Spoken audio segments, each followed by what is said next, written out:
Good morning, good afternoon, good evening, wherever you are in the world. This is Reganelite here with another episode of the Snowflake Dum-Dums, where we look at funny stories. Some are satire, some are not satire.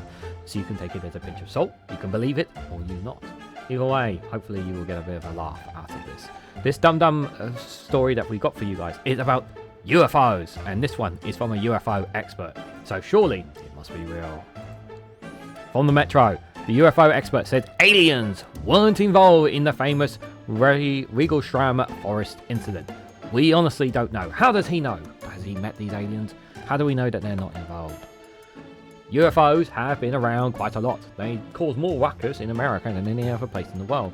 It's hard to find UFO sightings outside of America, but it's a rare thing when it does happen.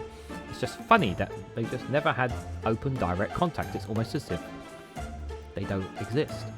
But what do you think about UFOs? Let's read more into this bizarre story then, shall we? So Britain's well-known UFO sighting may have caused a bout of electromagnetic-fuelled psychosis, a top researcher has claimed. So they weren't real.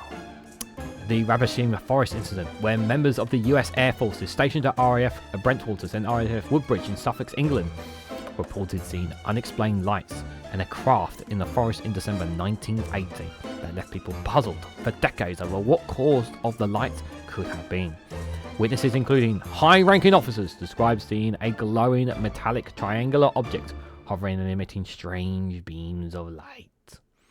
And yet, despite official investigations by the US and the UK, militaries, no conclusive explanation was found, fueling decades of speculation and conspiracy theories ranging from alien encounters to secret military tests.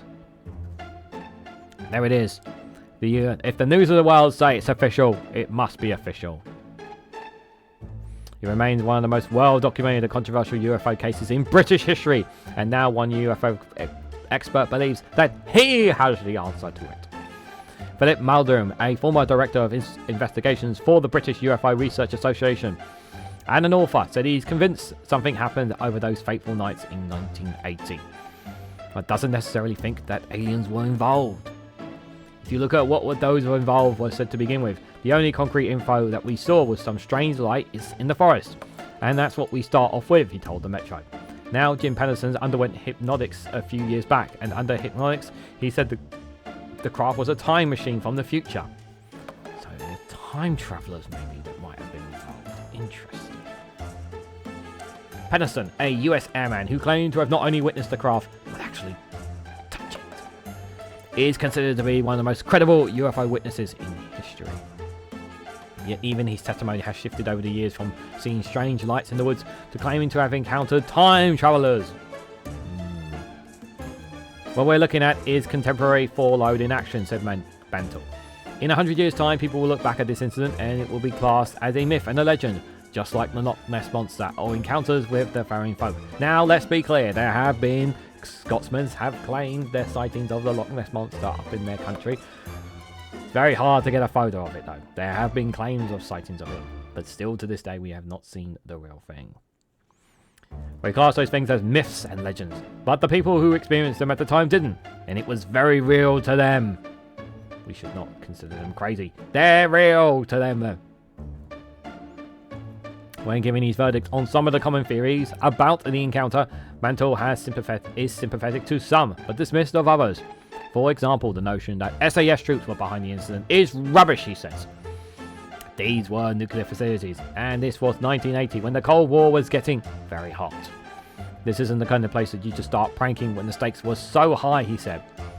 So what did happen at Rendlesham? Is there any explanation that can make sense of all the contradictory testimonies? So this is apparently a picture here. The US spotted strange lights here. That's the forest there. There's the Woodbridge. The Bentwaters, just for reference on the graphic there. That's the helps. And there it is again. Another picture there. Between 1997 and 2000, the Ministry of Defence conducted their own investigation into UFOs, known as the Cordon Report. One of the authors of this report, Dr. Ron Haddo, said the source of these phenomena was not aliens or anything like that, but forms of an unknown plasma. He was concerned that the plasma emitted some kind of electromagnetic energy, which could interfere with aircraft communications and cause some sort of cohesive impairment. It could be that these soldiers came into contact with this strange plasma and one of them got too close and suffered some of the electromagnetic events. Mantis added that the soldiers may have ended up with hallucinations as a result of the plasma. Referring to the work of Albert Boudon, a member of the British UFO Society, who has written 2 books on the subject, he continued, according to Boudon's research, the Earth naturally produces these electromagnetic forces and sometimes give off strange lights. And this plasma. Some people can be hypersensitive to these lights. In other words, they're allergic. If you come into contact with these things, you can have the most bizarre experience and you'll think it's absolutely real. Despite this, one soldier managed to receive a payout following the incident, which Mantle suggests this means that they believe they saw something that evening. They were paid to be quiet. They saw something they should not have seen, chat. John Burroughs contacted the US Air Force a few years back over injuries he claimed he received that night, and he got a payout. He's never revealed what the payout actually was for, but it just goes to show that the military agreed that something did happen to him that night. And if you click, there's a link here that here's an instance of all the people calling in about UFOs in Norfolk and Suffolk. Strange lights in the sky, that was in Bristol. That was only a few years ago. In there. Focus on the extraterrestrial experiences and paranormal thoughts there in 2021. Norwich has had a couple of instances. 2022, someone had a UFO was in their flat. How did that happen? Unbelievable story there. UFO caller believes to have seen a UFO, a large triangle lit up on the corners. Where's your evidence for that? Lowestoft, he went into Wales. He claimed he went to Wales to communicate with aliens. Okay then. He said he could see spaceships and aliens. Okay, sure. Was being abducted by aliens. A person in Fleckstone was abducted by aliens. Good God Almighty, terrible. Set a fire that he was told that crew aliens have come and told. Ask what I think about aliens, governments and thoughts, saying that aliens are going to take over the world. Okay, sure. Sure, buddy, sure. They could be taking over the world.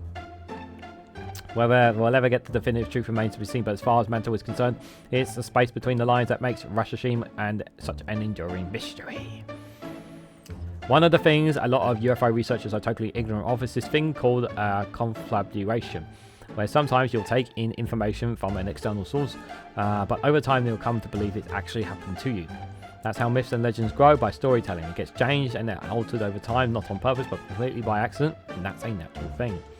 UFO researchers, including myself, including all sufferers from confirmation bias, and we subconsciously took things of which to confirm our bias. Whatever happened at Rush Ravine is a fascinating incident in its own right. And I'm sure its legend will only continue to grow in the years to come. Interesting, to say the least, guys. Very interesting, to say the least. But what do you guys honestly think? Do you believe it may have been UFOs? Do you may believe that someone had gone cuckoo? Maybe they've gone a bit crazy. Maybe they're just a bit of a dum-dum as well. Lots of thoughts, lots of conspiracy theories. But this is, remember, this is not America, this is the UK. So that's a very important thing to there. But we've already just seen in some of their context there that some people have been abducted by aliens, apparently. But what do you guys honestly think? Let me know your thoughts and more down in the comment section below. Hit that like button if you believe in aliens. Hit the like button harder if you don't believe in aliens. Share this across social media so others need to know about this video. Subscribe to this channel. We may have an update on this in the future. Who knows? But if you want to see more Snowflake Dum Dums, make sure you leave a comment down below, because it does support this channel. So thank you very much for watching, and I will catch you very, very soon.